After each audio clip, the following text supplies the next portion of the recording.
Questions being raised at the University of Alabama regarding whether or not a public building on campus should be renamed to honor the renowned author Harper Lee, who just passed away sadly a few days ago. Instead of the current name, right now this building is named after former KKK leader John Tyler Morgan.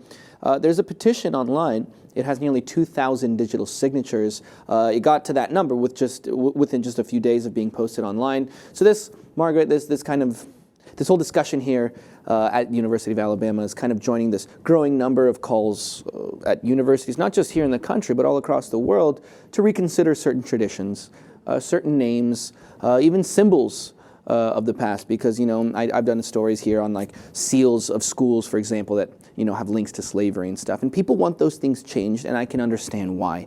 And there's arguments to be made because it's straddling this fine line of, are we forgetting? Are we whitewashing our history? Are we forgetting about where we came from and what this was? And at one point in time, are we forgetting about who gave money to this school? Or are we using racial figureheads to define our institution? And it's a very thin line here, and it depends really where you stand on this. I personally feel that we shouldn't have a member of the former KKK leader, a grand dragon of the KKK's name on a plaque on a school, where you have a lot of African-American students. If you were an African-American student, you probably wouldn't feel too comfortable being in that building, period.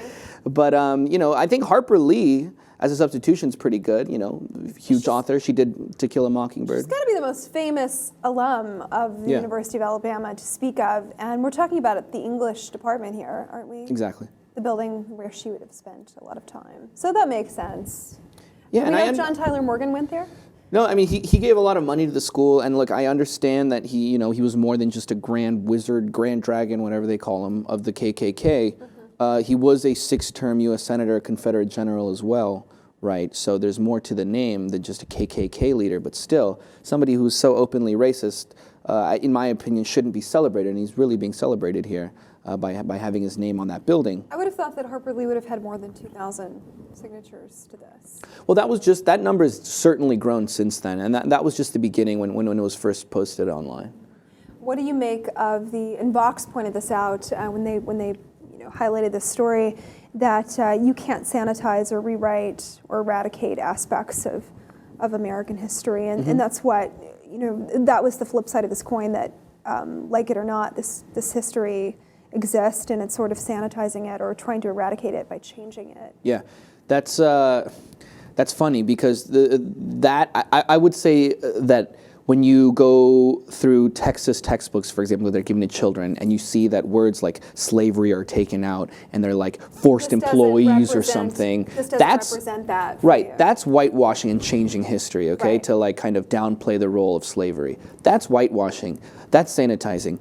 Changing a racist symbol to something else, changing a name of a building, that's not forgetting our history. That's the bullshit argument that people use because they love their Confederate flag and they want to be waving their Confederate flag all around, not caring about whether or not that would offend other people, right? Mostly because they are just white Americans. They don't know what it's like, and to see that from the other side.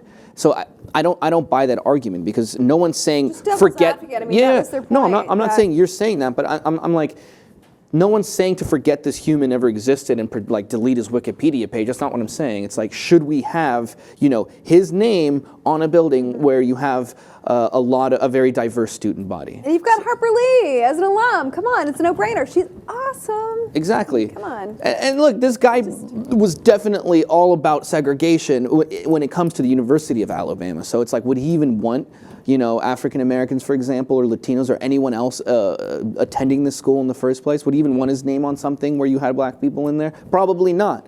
So I don't know. It depends what side of the fence you're on. Some people feel that this is erasing history. Others feel this is defining our institution with a racist figurehead. However you feel about it, let us know in the comments. But apparently, this one student, she's a history major, wants to see this changed.